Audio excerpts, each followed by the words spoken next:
أعوذ بالله من الشيطان الرجيم. بسم الله الرحمن الرحيم. يا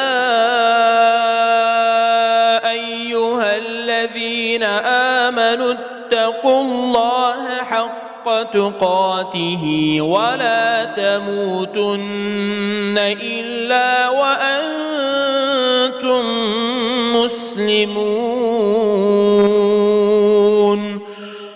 واعتصموا بحبل الله جميعا ولا تفرقوا واذكروا نعمة الله عليكم إذ كنتم أعداء فألف بين قلوبكم فأصبحتم بنعمته إخوانا وكنتم على شفا حفرة من النار فأنقذكم منها كذلك يبين الله لكم آياته لعلكم تهتدون ولتكن منكم أمة يدعون إلى الخير ويأمرون بالمعروف وينهون عن المنكر وأولئك هم المفلحون ولا تكونوا كالذين تفرقوا واختلفوا من بعد ما جاءهم البينات وأولئك لهم عذاب عظيم يوم تبيض وجوه وتسود وجوه فأما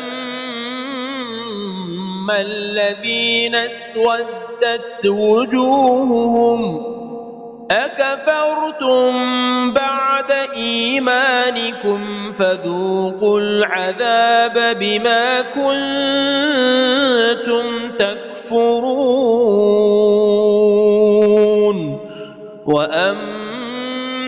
الذين بيضت وجوههم ففي رحمة الله هم فيها خالدون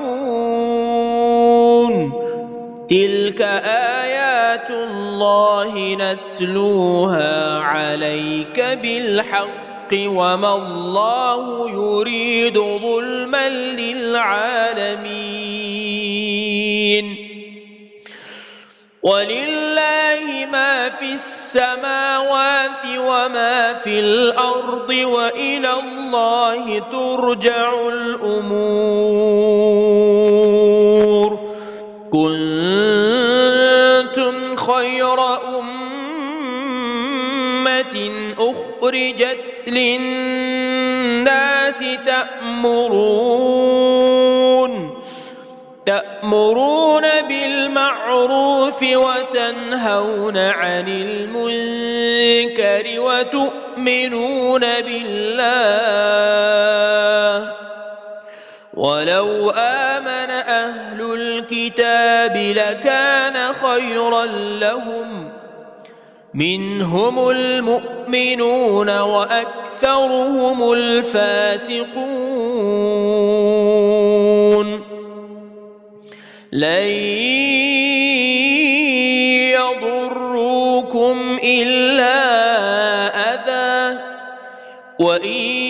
يقاتلوكم يولوكم الأدبار ثم لا ينصرون ضربت عليهم الذلة أينما ثقفوا إلا بحبل من الله وحبل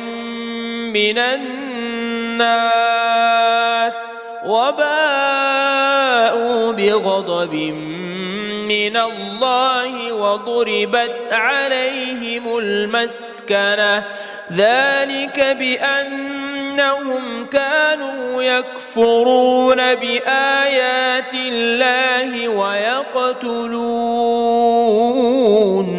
ويقتلون الأنبياء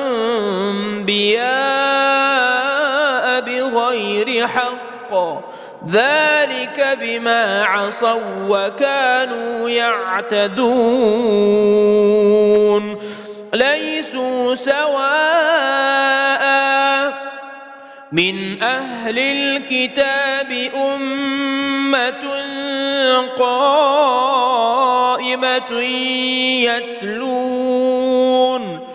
يتلون آيات الله آناء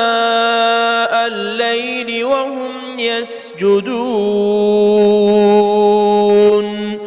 يؤمنون بالله واليوم الآخر ويأمرون بالمعروف وينهون عن المنكر ويسارعون في الخيرات